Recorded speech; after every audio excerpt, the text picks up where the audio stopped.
Hello, I'm Pastor Nanette Christofferson, and along with Pastor Steve Talmage, we offer these short Bible studies on our lectionary readings.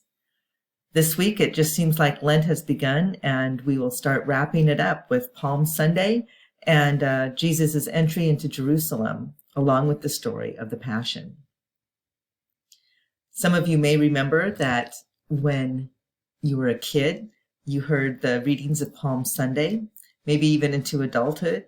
And it's probably been the past 20 or 30 years that RCL, the Revised Common Lectionary, has changed to have the Passion Sunday be, yes, the Palm Sunday readings may be read, but to share the Passion story on Palm Sunday. One of the main reasons they were doing this was because people weren't attending other church services of Maundy, Thursday, and Good Friday. So we'll cover the Passion story today. And we're just covering part of it from Matthew 27, 11 to 54. What I'd like to do today, I won't be reading the text today. One, because we're very familiar with it. But two, I hope you take time to actually read the text. We're going to be taking a look at some of the characters, some of the minor characters of this Passion. So we know that Jesus is the central character. And it all starts with the Lord's Supper and his entry into Jerusalem. But I'd like us to think about the other characters and the what if. What if we draw our attention to those curious characters at the edge of the narrative? Is it possible that these minor characters may point us to Jesus anew? For Matthew, these characters are not just pure literary adornment or mere narrative flair. They're not just extras on a movie set meant to decorate the background.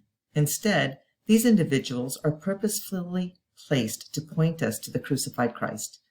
Too often neglected, these minor characters may help us see the Passion with fresh eyes.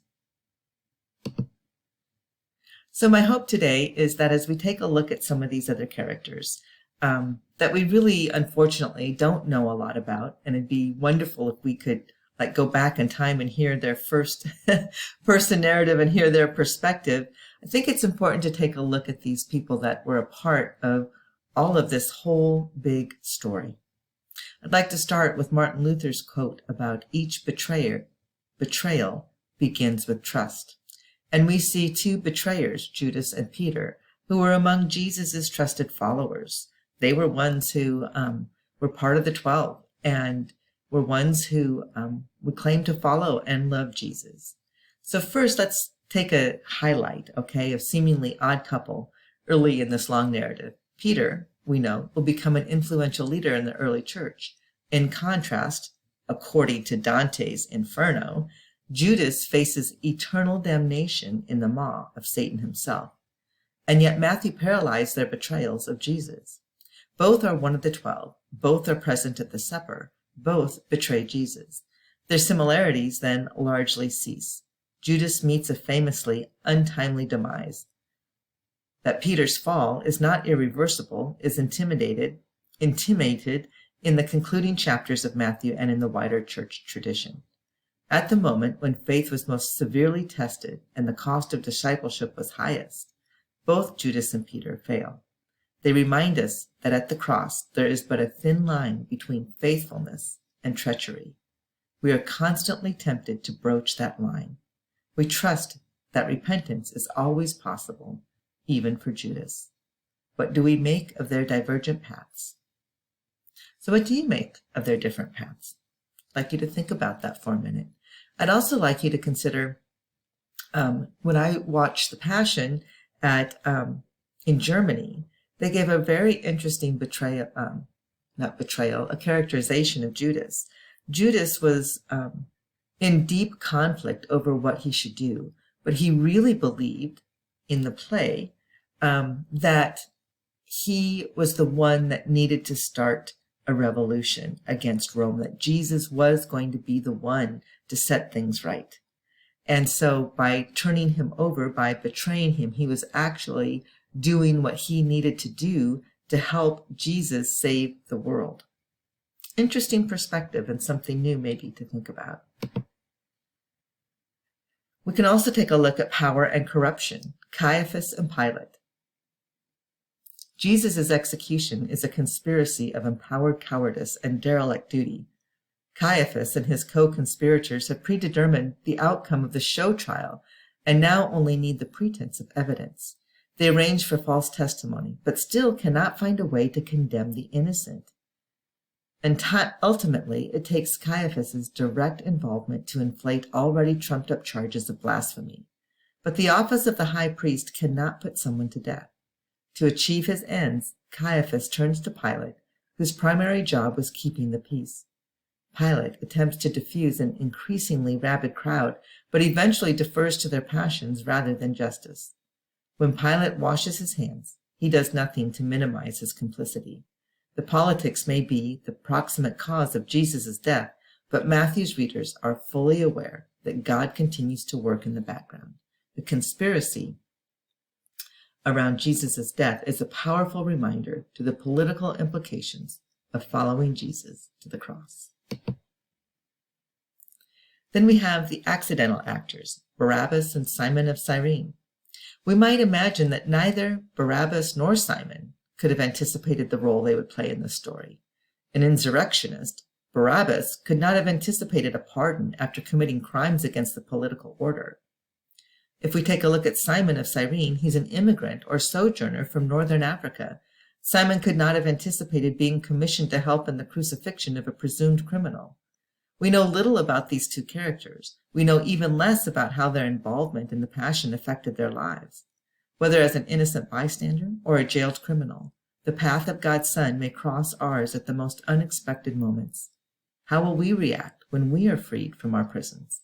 How will we react when we are scripted to carry a symbol of shame and death?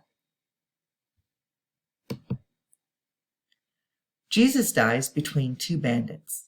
These condemned criminals must have been found guilty of a crime far more serious than mere thievery. In some significant sense, they must have disrupted the fragile social order imposed by Rome, perhaps by making the Roman roads unsafe for commerce or taking part in insurrection.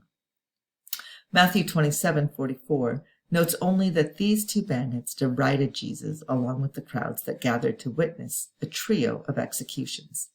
Unlike Luke, Matthew does not record the confession of guilt and hope for redemption of one of the two companions of Jesus on the cruel crosses.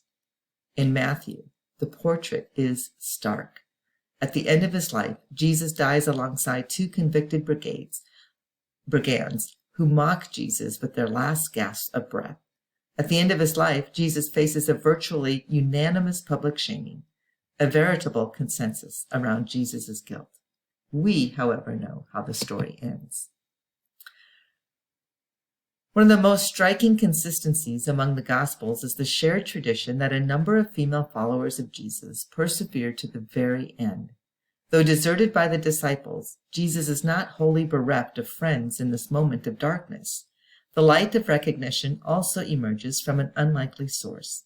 A centurion, a representative of Rome's willingness to deploy violence in the maintenance and promulgation of its hegemony, is witness of both Jesus' death and his identity. Having seen Jesus' body give out after a torturous and shameful execution, the centurion recognizes who Jesus truly was, God's Son. The centurion bears witness to the latest in a litany of crucifixions he has seen, and yet sees and declares that Jesus was no mere criminal. One of the heralds of the resurrection, Joseph of Arimathea, and the Roman guards. The two final characters set the stage for Jesus' triumph over death. Joseph helps provide a temporary home for Jesus' body at an important time. The arrival of the Sabbath meant avoiding both work and the spiritual contamination emanated by a corpse. In a rush, Jesus finds a not-so-final resting place. At this tomb, Roman guards are posted to assure that Jesus' body is not stolen under the pretense of claiming his resurrection. The preemptive denials of Jesus' resurrection are already set in motion. Some will believe, but many will not. So as we look to Jesus' trial, the conviction, the journey to the cross, it's easy to combine the different Gospels into the story. As we looked at Matthew's gospel, did you hear anything new? Did you notice something different? If so, what was it? As we looked at this question, I think probably the thing that really struck me this time is I've always liked Luke's version of Jesus on the cross, where one of the criminals recognizes who he is and Jesus offers a promise of hope to him. In Matthew's gospel, it's very stark and bare, and you don't have that conversation. And so it just, to me, makes it more sad and maybe not quite as hopeful as Luke's gospel does. Just something to think about. I hope that you've had an opportunity, as you've listened to this, to think about something in Matthew's gospel that maybe you didn't hear or recognize or see before, as we look to this story of hope and how Christ conquers death. I hope that you have an opportunity to participate in our worship services this week. We will have, in our worship services, I should say, next week, as we will have the Last Supper, the reenactment of it, at our 7 o'clock service of Monday, Thursday. We have a noon service on Monday, Thursday. On Good Friday, we have a noon service and an evening service. The evening services will be recorded on Facebook and also YouTube, so you'll have an opportunity to watch them should you not be able to make service. God's blessings to you in this journey to the cross.